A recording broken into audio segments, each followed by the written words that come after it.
Still on the search of that one true love? On the limbo in this crazy world of dating, marriage, relationships? Well, listen to the Golden State Media Concepts Relationship Podcast, your one-stop podcast for everything about relationships.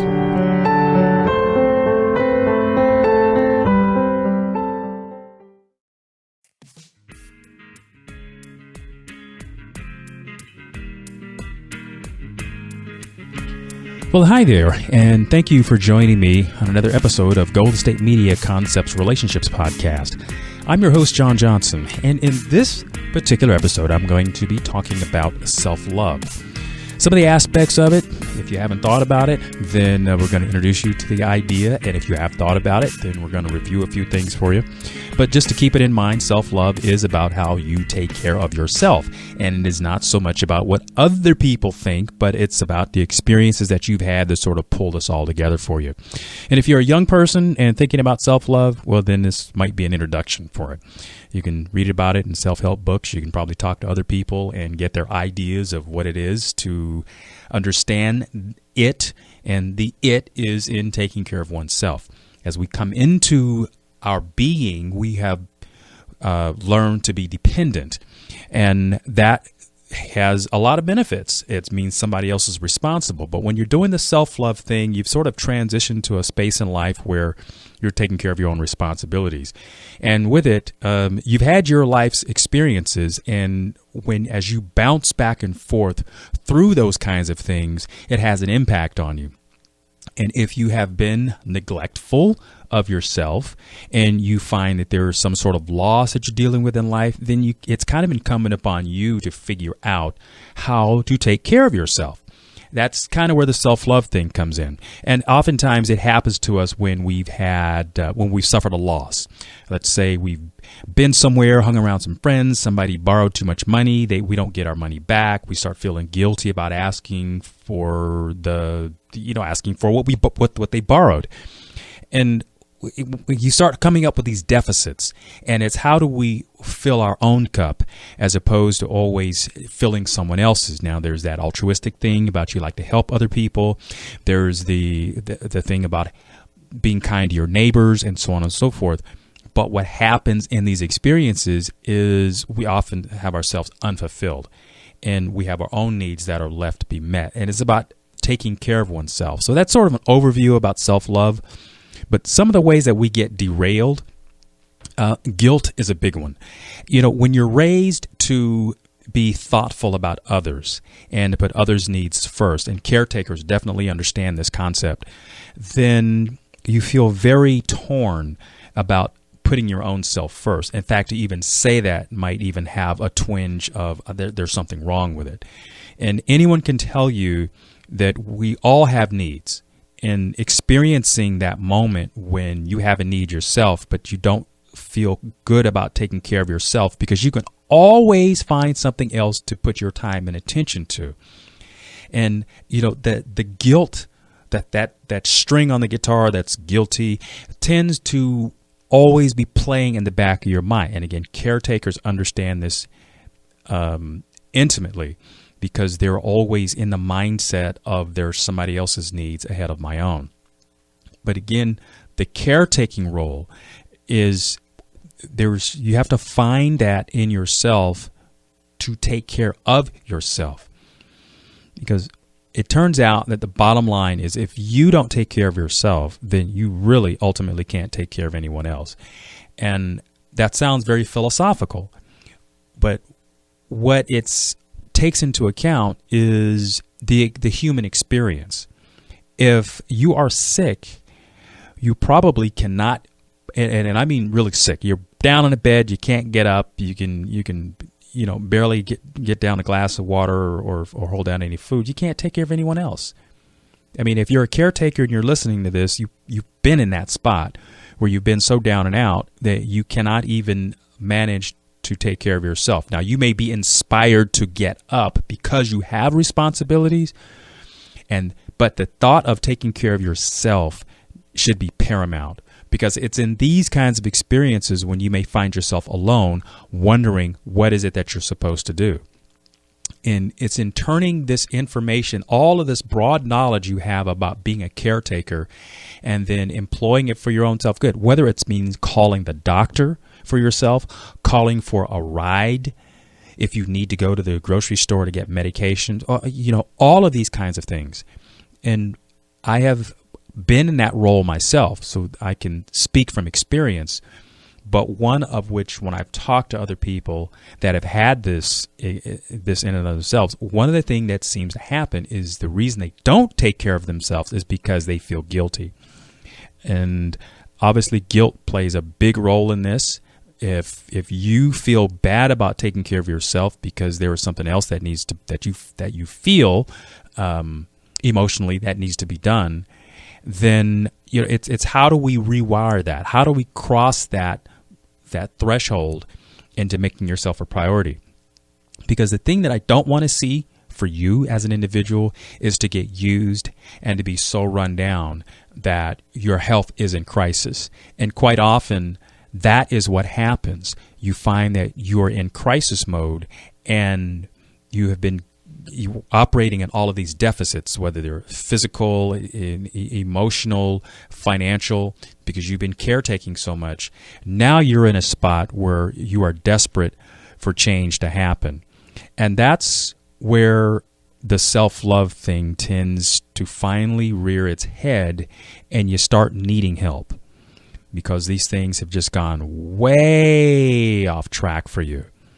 And you can probably see that in your past, that the trajectory of this has been going on so long, and you've been band-aiding this, and you've not been looking out for number one, which would be yourself, for so long that it's not even on the radar for you. And then when you reach this crisis point, you find out that you have been neglecting yourself so long and to such an extent that you are now in the situation you're facing. So, what to do? I think primarily, one of the things that you have to do is declare the fact that you are now going to take care of yourself, and to do it without guilt. That's easier said than done, because that's going to be in the background. But recognizing that you have needs and that you're important is the first thing that we have to start on. And whether it's, depending upon what we're talking about, if it's a health crisis that you're facing, well, then you're going to need to talk to doctors, nurses, and be in that, and be a movement of that. And you're now going to have to seek out. It's probably going to be hard for you, is that you're now going to have to reach out to someone else. And this is a very difficult thing for caretakers to want to do, is to reach out, because they're generally not comfortable in this particular point. But you're going to have to reach out to somebody who you can depend on, at least for the short term, and begin to talk about these things and make a plan of action. If it's a health situation, then you're going to need to go to the doctor for a few trips. Then you're going to need to get your medications. If it's a financial issue, that also has implications. You probably need to do some budget tightening and stop loaning money out to people, and probably call in your chips. And if it's a mental, emotional kind of thing where you were, say, in an abusive relationship, or just in a relationship, forget the abusive part, that you're in a relationship and then you find yourself alone and then trying to figure this thing out, then you're going to need to talk to someone to help get you back on track. And one of the things that I find is helpful in situations like this is writing things out for yourself. To write down a narrative, and a narrative would be describing your life as you see it, and writing in some highlights, some benchmarks, right from what you recall, if you're speaking of a specific individual, like a year ago, 2 years ago, and give it some sort of chronology so we can see the trajectory of where things have been going and how we can get back on track. Oftentimes, we will find ourselves in a crisis moment when somebody leaves us, because that may, let's say, for example, somebody might have borrowed money from you, and it might have been a healthy sum, and then they take off and they're gone. Well, you could no longer find that person, and you may have been depending upon them to be upfront and to pay you back. Well, now you're in a crisis, so you can see where Maybe you were trusting people too much, and this is one of those moments where you begin to ask, okay, redefine your boundaries, your trust issues. See, so it's the thing about self-love, it's pretty encompassing. There's a lot of topic that we can talk about: how we interact with other people, how we treat ourselves, how we handle money, and going forward, how we want our life to look. And you can start this at any point in time. Every day is the first day for the rest of your life. And it's never too late to look at these things and to begin to want to do something better for yourself. And, this is something that I could share from personal experience, that when you take care of yourself, there are people that love you for wanting to put yourself first. And they will applaud the transition, because there are probably people out there who have watched you be a caretaker to other people and not get that love in return. And, there's one of the things that happens in these sorts of transitions in life is the pendulum swings pretty hard the opposite direction. So you may have been really over here being a big caretaker, and then when you go through that letdown of realizing that you're kind of on your own, that pendulum is going to swing way the other side.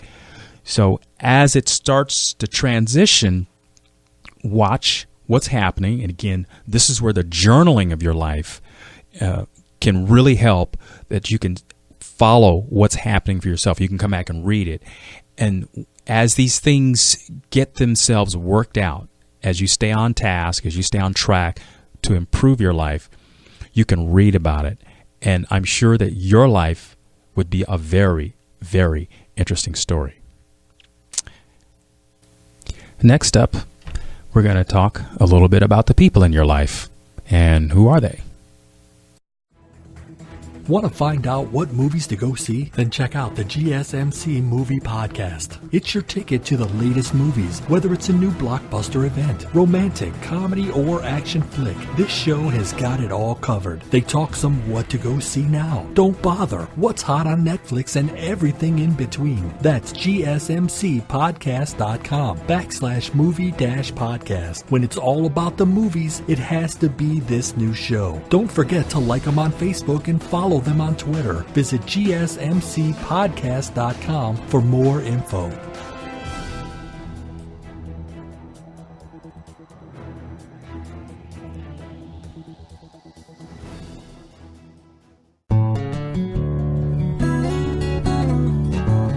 Well, hello, and welcome to episode 25 of Golden State Media Concepts Relationships Podcast. Now, before the break, I was discussing the subject of self-love, and sort of keeping with that theme. The idea now has to do with people who are in your life and why you have them there. And I'm going to describe some attributes. And it would, on the outside, it would seem that it's plainly clear who would be someone who would be welcome and who wouldn't be. But what's interesting is how some of these lines tend to blur, and how we make exceptions to things and not necessarily know that we're doing so. So I'm going to give you an example here.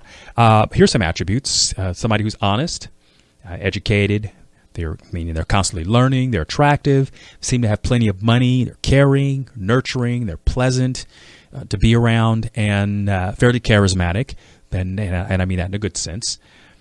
And then you have a person that and I'm going to use this as false. They're mistrustful, they lie, they don't have money, they seem to be grumpy, they're a taker, they're selfish, they overconsume food, alcohol, and even money. They're living from paycheck to paycheck. They're not necessarily reliable, and their input seems to be negative. So on the outside, it would seem fairly clear as to who's attractive to you and who wouldn't be. Well, what tends to happen is we can take those faults and those attributes as two big circles, and they start to blend because these are all parts of the same individual. And how do we figure out how to deal with somebody who has all of these attributes? or false. I think it starts with having boundaries.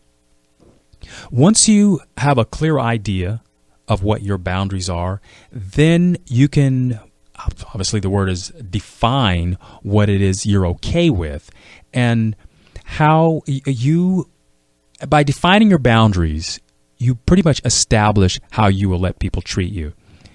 And when these attributes such as the selfishness, being a taker, and that sort of thing tend to surface, by having your boundaries in place, you let the other person know what's okay and what isn't.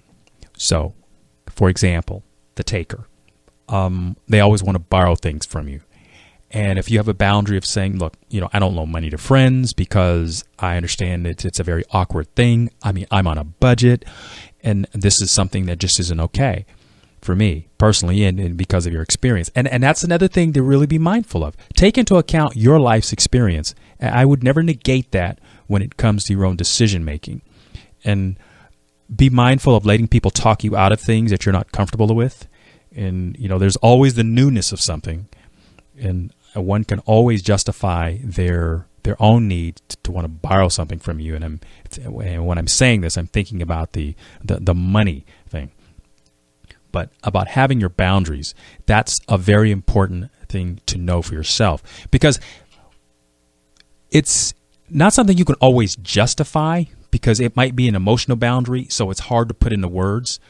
But knowing that it's there, and knowing that you don't have to justify it to someone else, and I think giving yourself permission to not have to justify it, that's a big one.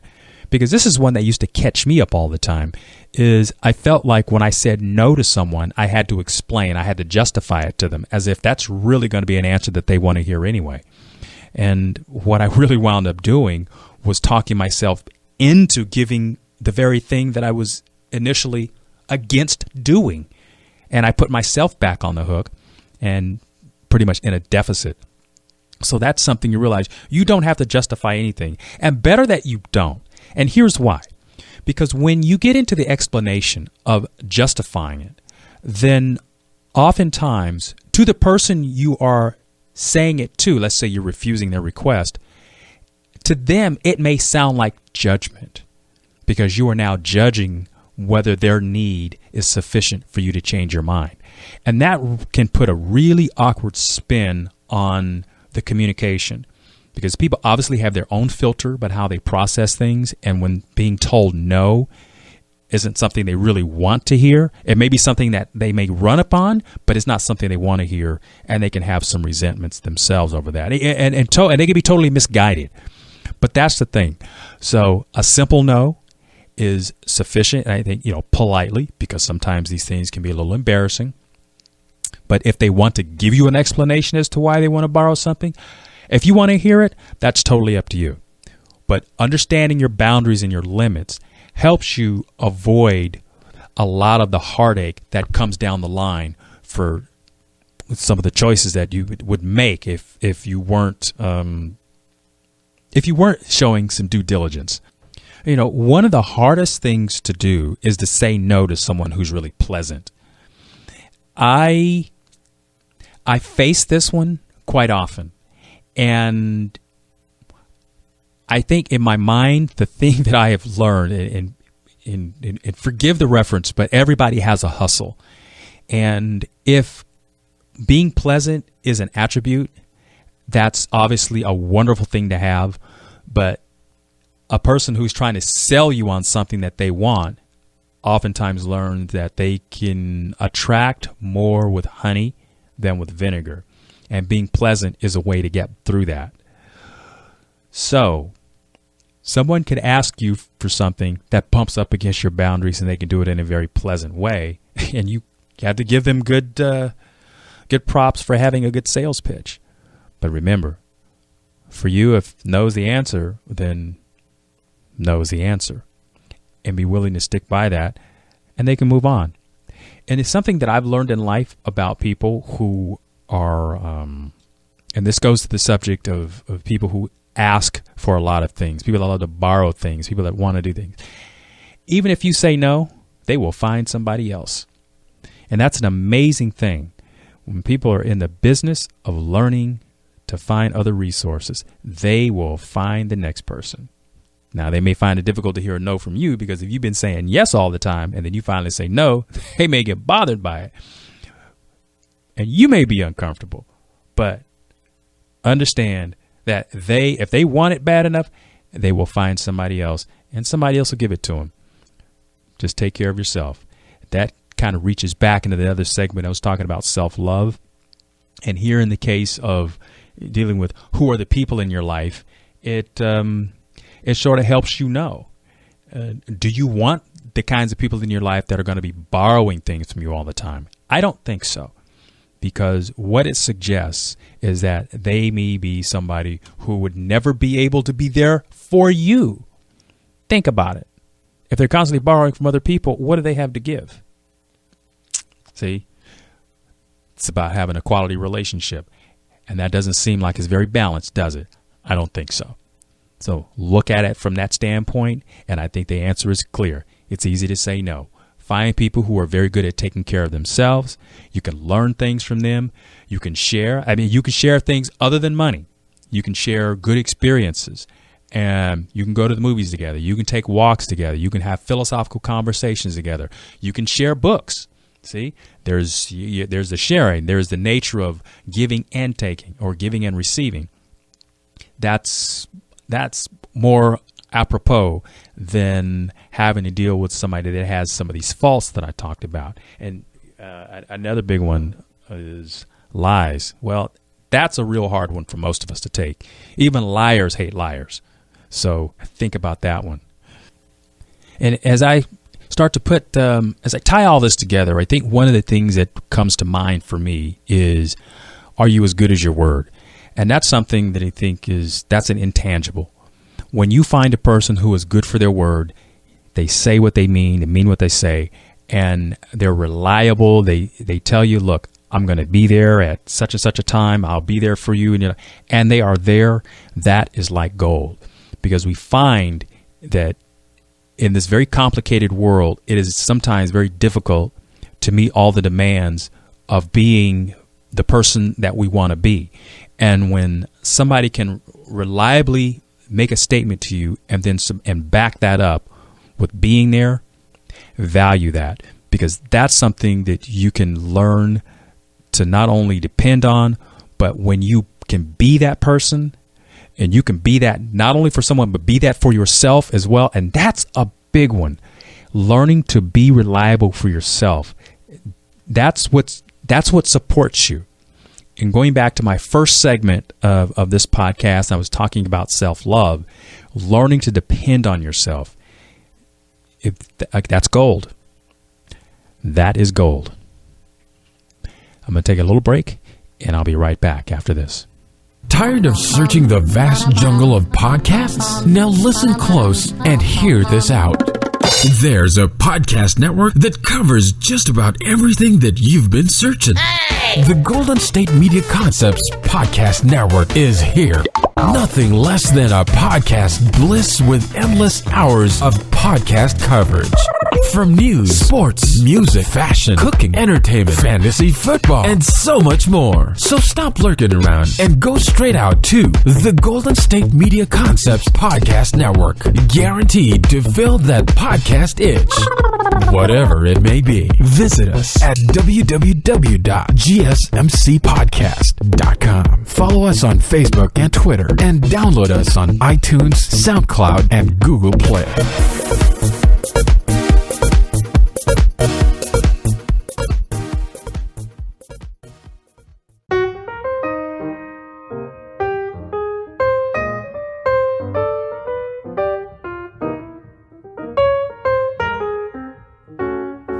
Hello there, and welcome back to Golden State Media Concepts Relationships Podcast.